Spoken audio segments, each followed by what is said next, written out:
Welcome to the Intuitive Health Podcast. I'm your host, Dr. Anthony Rafferty, medical doctor, PhD, Reiki, and shamanic intuitive healer.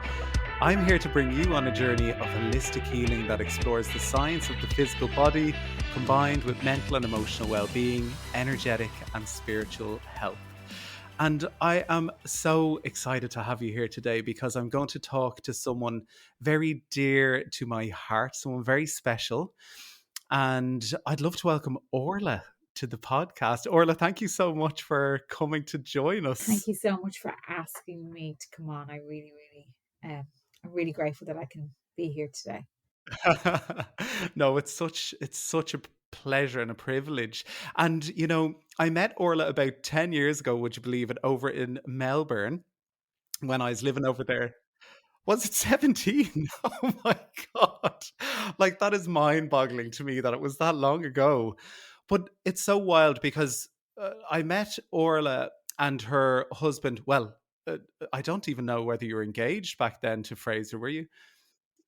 No. So it was your partner, Fraser, or Frey, as everybody knows him now.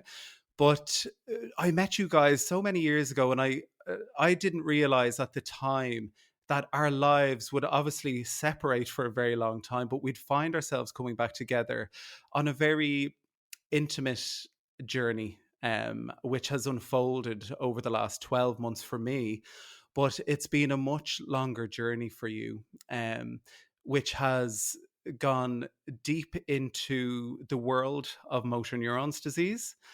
And you're currently working through bereavement and grief as a byproduct of that. And I see so many people in my practice that are going through a period of grief, and it has such a significant impact on the body, down to physical pain, mental and emotional pain and anguish, energetic disturbances in the body. It makes us kind of question things on a spiritual level as well.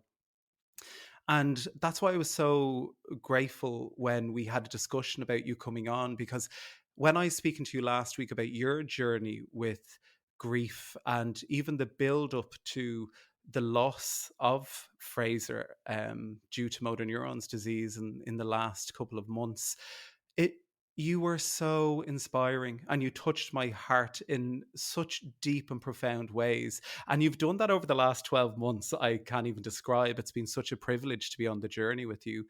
But to see where you're at now and the rawness and the vulnerability that you're meeting people at, I just thought, it's so touching, and I would really love for us to go a little bit deeper into the journey that you've been on, how it all came to pass. And I think the listeners that are tuning in for this will really gain from hearing your beautiful voice and the words that you share. So, can you tell us a little bit about uh, your relationship with Fraser, and how you found yourself kind of over the last couple of years navigating what you had to go through? Okay, so Fraser and I in general were like polar opposite. I would say like I was the brains and he was the beauty. But we were polar opposite, but we had the same sense of humor, and he just got me and I got him. Didn't try and change him, he didn't try and change me, and we just complemented each other really, really well. Like every relationship, you have your ups and downs. Our relationship wasn't perfect, and I'm not going to make him out to be a saint. The two of us, like 17 years together, but we just, we were just like, we just got on, like we just got each other. Like he was my biggest fan, like a million percent. Like he would push me. He brought out the best in me. Like I'm the best version of me because of him, and I think he was the best version of him because of me. So kind of got lucky there. So yeah, life has been great. 17 years together. We moved back. I had this really, really strong gut feeling to move home after like 11 years in Australia, and we had a really good life in Sydney, so there was no reason to move home, none. But I couldn't shake a gut feeling, and it's the first time in my life that I followed my gut. And I remember 6 months before Fraser getting sick, he said to me, why are we here? Life was just so much easier back in Australia for many reasons. And I said to him, there's a reason why we're here, but it hasn't presented itself. We just have to trust that. And then they were my exact words. And lo and behold, 6 months later, Fraser got diagnosed with motor neurone disease. I'm getting my spirit tingles, I call them. When people are talking to me on a deep intuitive level, my body just reacts. The energy just, it's almost like I get pins and needles that rush down my body. I call them my spirit tingles. And, I've obviously spent a lot of time with you over the last year, and you are so highly intuitive. Like, I just love being with you and seeing the light, your third eye, your crown chakras. You're very connected to source energy. And it's amazing that even at that time so long ago, you were like, actually, something in my gut is telling me that this is where we need to be for this journey. And even 6 months before the diagnosis, you were still like, no, something's going to happen. We need to know in the future where we'll be, but we need to be on Irish soil for this. Is that what your intuition was telling you?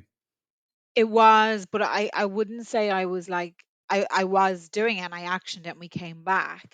But I think what happened with Fraser's sickness is I didn't know anyone else going through it. So I couldn't get validation from anyone because no one's walked in my shoes. So I only had to trust my gut. I had to trust how I was feeling, the energy around me. But if I knew loads of people going through it, I probably wouldn't be. I would be going to someone who's more got more expertise than I do in it. That kind of way. But yeah, and it was the first time in my life where I followed my gut and I couldn't explain why. And I honestly think someone was looking over me to like that I didn't follow the practical logical. I actually went, no, I got to do this. And thankfully Fraser trusted me in that. Isn't that gorgeous? And even to see your journey with this over the last that last period of time that we've spent together, it's almost like your gut intuition and your instinct got louder and louder and louder. Um, and we had so many discussions during the whole process where you're like, my gut is telling me something here, and like down to the very last day, you followed your gut, and Frey was with you at home, and it's just so amazing to see that you had such a deep trust in your gut instinct on this journey. Yeah, yeah, a million percent. And I think that's what's going to carry me through, Mm. but I don't want to quieten that gut feeling. And I want to ensure, like, I did that when I was being challenged, but I'd like to continue that in normal life as well, you Yeah. know. And can you tell us a little bit about the time when Frey was diagnosed and kind of how it impacted your lives? I'm sure it felt like the world was crumbling around you at that time, did it?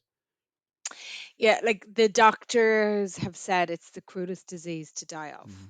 All right, because from the moment you're diagnosed, you've no hope. It's terminal, and every day is going to get worse for you.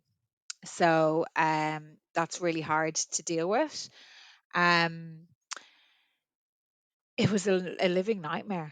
Like it was just a living nightmare, and it wasn't the physical side. The physical side was really hard. Like Fraser went from being, 6'4", like walks into a room, you knew his presence, big Aussie guy, to not being able to talk, not being able to scratch his nose, not being able to text, walk, hold my hand, read a book to Una, put her to bed, like all the little small things we take for granted was stripped away from him. But it was the mental side that was the hardest. It was, I'm facing my death and I have a life sentence. I've done nothing wrong and I have to watch normality around me it's a very, very lonely journey for Fraser, and it was a very, very lonely journey for me. And it was the first time in our whole relationship where we weren't on the same path. We were in two separate journeys, and we were very scared. And I couldn't show him how scared I was, because and he wouldn't show me how scared he was. And he felt bad for me. He thought I had the worst situation, and I thought he had the worst situation. Yeah. Yeah. And I'd imagine trying to navigate that and hold each other in that while you're actually both individually going through your internal grief while trying to support each other was incredibly challenging. So part of MND is that the front lobe of the brain, I don't need to tell you this, but gets impaired. So what that means to, in layman terms, is Fraser's empathy, his cognitive is not the same. So he wouldn't have been aware 80% of the time the challenges that were around him or for anyone. So it was, you had to be very strong. Like you just couldn't sit, and very rarely, I think when he showed, when it wasn't impaired, that's when I showed my, I had those moments, but most of the time Fraser didn't have awareness of the struggles that were going on around him to keep him home. And kind of, in hindsight, I'm kind of glad that he didn't have that, because he would have felt more guilty than he already did. Yeah. And it's interesting when I came into your life through a synchronous turn of events. We have some gorgeous mutual friends over in Australia that just happened to be home, and they told me about Fraser's diagnosis. And I was like, "Well, is there anything that I can do to help?" And they're like, "Well, we'll reach out to Orla and and see whether she'd be happy to kind of engage with you and see what you can do to support him." And I don't think any of us kind of had an idea the first time I stepped through the door about the journey that we were going to go on together, you know? No, no, like, but the minute you walked in, it was that energy you brought, and like you were the first person in a with a medical background where we weren't scared, and you were able to bring comfort, bearing in mind that you couldn't fix it, but you were there and you kind of were able to guide Fraser. Yeah. And it was interesting because I think what my understanding when we first all kind of came together that first evening was the fear that there was nothing beyond that, Yeah. you know, that w- it was just a darkness that Fraser was facing into. Yeah, Fraser's is such an intelligent person, and anything he read had to be evidence based. Yeah, so basically, we try to educate ourselves coming from two different angles. I would be very spiritual, but I don't think I would have said I was spiritual, but I think I am now. And then Fraser's more like the science behind things. So then you walk in and you're just like the balance of both, and that's where it was a game changer. And I don't think you realize, Tony, like the impact you had on Fraser, and because of you, Fraser went as peaceful as he could, and in his moments of complete like he was completely conscious right up to the end. And he ordered me like a hoover, like, and he was getting my car sorted like the day he passed. So he's very much aware, but you just helped him so much. And I don't think, if you go to a doctor and you break your arm and they fix it, and this is so beyond the realm of understanding. But yeah, you did so much for him and for Oh, me. thank you, Orla. Yeah. Thank you. And it was such a privilege to be on that journey with you. Like every single day that I was with you and I left the house, I was like, "Oh my God, this is so amazing that I was invited into your home." And the time that you guys had together was so precious, and for you to offer some of that time to me to be able to help you and even just sit with you guys, it was such a gift for me as well. But I think that's something I've learned now. And if I was to give anyone advice, is I'm a social person and I have my friends, but I still wouldn't be open to meeting people. Okay. But through this, the power of connecting with people, as long as they have the right energy, the power of connecting, amazing things can happen. So we did amazing things in the last 2 years, but that wasn't down to Fraser and I. It was down to having those people around. So we'd be foolish not to have you in the house when two of us are coming from two different angles and you coming in going, actually, I can bridge the gap between the two. So yeah, so um grief is a very lonely experience. It's really lonely. Like before I was on this podcast, I was crying because I really, really miss Fraser today. Um, but I have loads of people around me, and although I'm lonely, I don't feel alone. If that makes sense. Absolutely. Absolutely. And it's something that I speak about often on this podcast. And it's not just in relation to bereavement or grief. It's actually, even we were talking last week about being lonely within relation to people, being in relationships and feeling lonely. And, we can have a million people around us and be on a path of what it looks like to be alone in loads of ways too. And, you know, it was really interesting because we had so many conversations in the lead up to Frey's passing. And can you tell me a little bit about what grief looked like while you were grieving while he was still here versus what it looks like now that he's passed? Because I'm sure there's very many different shades of grief. When Fraser was sick, I was really good at being present. And I said to myself, I don't want to grieve him twice. So I'm not going to think about it. So that did me the world of good when Fraser was alive. But unfortunately, it doesn't set me up for great success now that he's gone, because the things I didn't allow myself to think of, because it was just too upsetting, I now have to deal with. I had the privilege, I'm so grateful for this, that M&D brought out the best in Fraser and it brought the best out of me. Therefore, our relationship was the best it ever been in 17 years. I got to wrap that in a bow and hold his hand in his last moments of life and see him go. And it's nicely wrapped up in a bow, and no one can take that away from me. And I find great comfort in that with my grief now, if that makes sense. And isn't it so amazing? Because I was talking to you a little bit about last week, the actual day that Frey was passing, and even you were due to walk out the door to go and collect Una, was it? And you were like, for some reason, you found yourself back in the room, like even on autopilot, you were just circling back into the space. So I said goodbye to everybody. And I was told it was a Friday, and I was told 2 days after Valentine's Day, it's like 14 weeks ago. And I was told Fraser will get through the night. So I wanted to go grab our daughter, bring her back. And I said goodbye. And I told my brother, when I'm gone, can everyone leave? And for whatever reason, I never left the house. Like I got to the front door, no one knocked at the door, no one came in, no one, I didn't get sidetracked, but I didn't leave.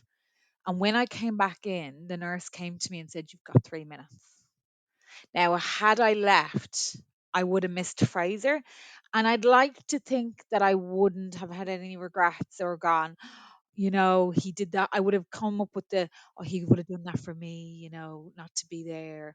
But I'm just so goddamn happy that I was there, because my words were to him, Fraser, we did it. Like, we got over the finish line. You got to stay home with your family and your friends and us. And I love you. And Una and I are going to be okay. You can go now. And I played his favorite song and he passed. And I said this after we were climbing Everest for 24 months. But in that moment, Fraser showed us the view. It was just the most beautiful thing I've ever experienced.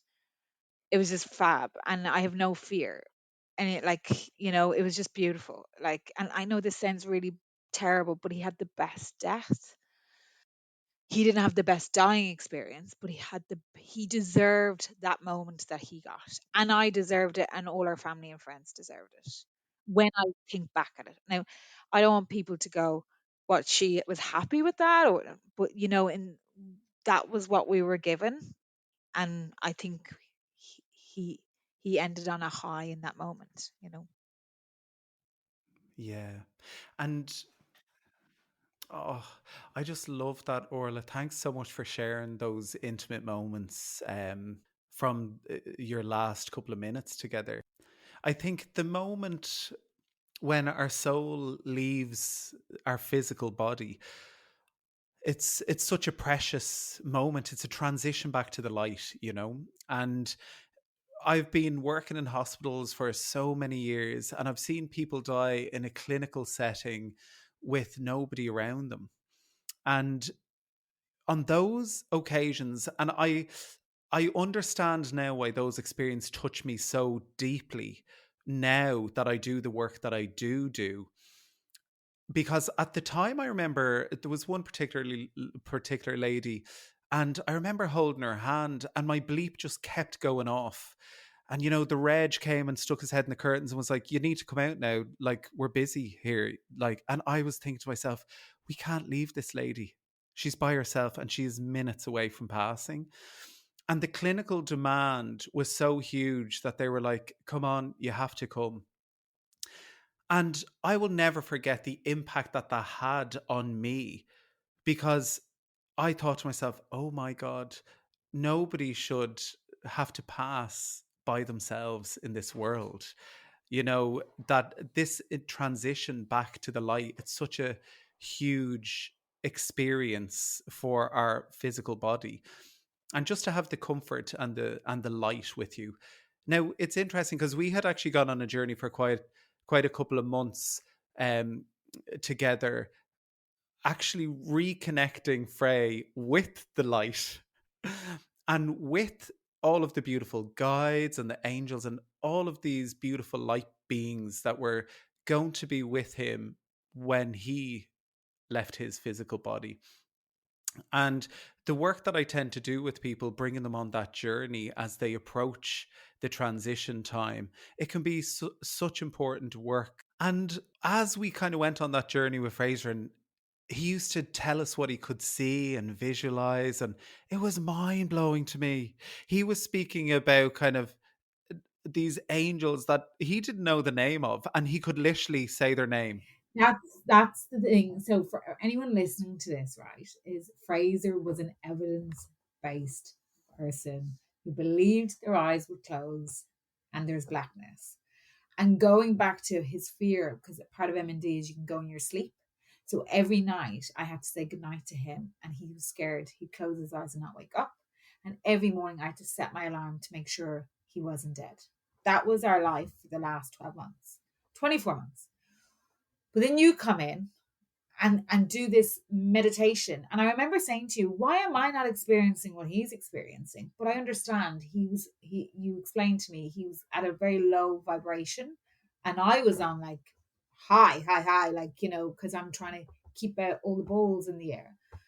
But I found it fascinating that he would come out with names of archangels. And I'm like, what are you talking about? And then we Google them. And he had never said the names before. And I was like, wow. Like, like, like I was just like astounded. And for him, that gave him evidence because he knew he didn't know those names. So he was like, oh, where did that come from? Okay. All right. I don't think a white light would have been enough for Fraser. He needed facts. And through that, he got it. And that's the thing. If that's what he needed in that time, uh, the beautiful light that was working with him was like, well, we'll give him that then. Yeah. Yeah. I'd be happy with the light. Yeah. Yes, But yeah. not him. And it was quite fascinating and amazing to watch the healing that happened, to actually watch the healing and the souls that came to actually visit him to help guide him in those final months of his life, and the healing that took place within that, you know, to know that he was fully supported. Absolutely. And like as I said at the beginning, MND is not just physical, it's mental. So the fear, the scaredness, and through your visits and meditation. And I'm not talking about the meditation that you do for 5 minutes in the morning, you know, like, so I don't want anyone to think they do that and they're going to get this, right? But Mm. through that, the fear came away. the acceptance. And because the acceptance came, we got to have some joy in our last bit of time, you know, Yeah. and his art changed Yeah. because of it. Like, you know, he did things, more things that gave him joy, as opposed to sitting there and not and thinking about what he didn't have. Yeah. And, you know, kind of taking into account everything that you've been on in from diagnosis to his passing and then the journey that you've been on since then, what can you advise people listening um with regard to grief and regard to even anticipating someone's passing? Are there any kind of things or practices that helped you that you'd love to be able to share with people? Yeah, we had a mantra of because every day Fraser had fear, you know, fear of the unknown, fear what's ahead, fear what he did know, etc. As did I. But we had this mantra: it's just let's find our 10% each day, or 10% of goodness, and if you find that 10%, you float on that.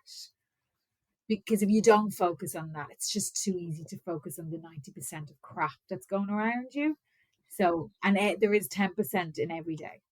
Everyone has 10%. Oh, that's so beautiful, Orla. And I just want to loop back because it's something that I see often. And, you know, I've definitely been guilty of this in the past when you you don't know what to say to someone that's going through that, you know? And sometimes you feel you need to give people space in the grief. But actually, I think from my own experience anyway, it's because we just don't know how to hold people in grief in this country. And I think sometimes you don't need to say anything at all. It's actually just showing up and being with the person, just holding space for them to explore where they're at. And, you know, it's just the human contact. And I think that's one thing that I've recognized from doing this work actually is just reaching out and letting people know that you're there. And one thing that really touched me when I was with you last week is that you were saying people are fearful about bringing Frey up because obviously they don't want to upset or offend. But what you're yearning for at the moment is actually talking about him. You just want to speak about him and rejoice in the gorgeous soul that he was and the experience that you're going through. And it's funny because when we meet people in a space of fear with regard to the emotion of it, because we're not sure how to process or handle the emotion of grief, it can make people that are on the journey of grief kind of feel lonely and isolated. Is that accurate? Yeah, well, firstly is don't fear it. Um, don't be afraid to ask a friend how they are. Um, it's not a silly question. Um, not asking, I think, is worse. Secondly, for the person going through it, is going back to what I was saying. Like, I do practice gratitude. I'm not such a believer in it. Like, I'm so grateful for everything I have in my life. And it's very easy to sit there and think of everything we don't have, but it wouldn't serve any purpose. And I'm the one that gets to survive and not Fraser. So how dare I sit here in misery? You know, if Fraser had the opportunity to live now, he'd live differently, I would say, and wiser. So yeah, um, so practicing gratitude and putting your hand on your heart and just think of the small things, because really at the end of the day, it's the small things that mean the big things.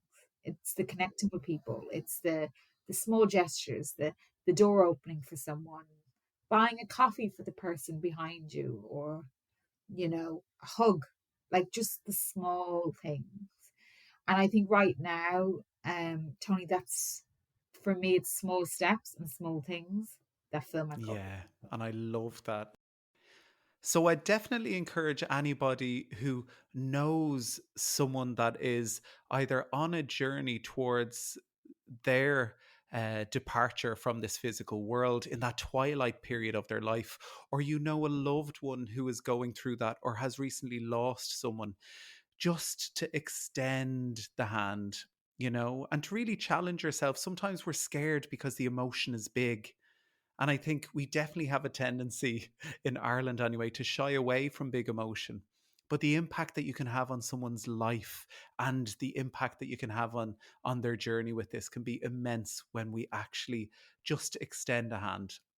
And like Orla was saying there, this beautiful connection to gratitude, to the 10%, and just the small things that fill up your cup if you yourself are on that journey, can be really, really powerful. And I don't think we ever really understand or can comprehend the impact we can have on someone else's life by just getting a little bit of love onto them. Orla, it has been an absolute gift and a pleasure to have you here today. I'm so grateful for your time, for your energy, for your emotion.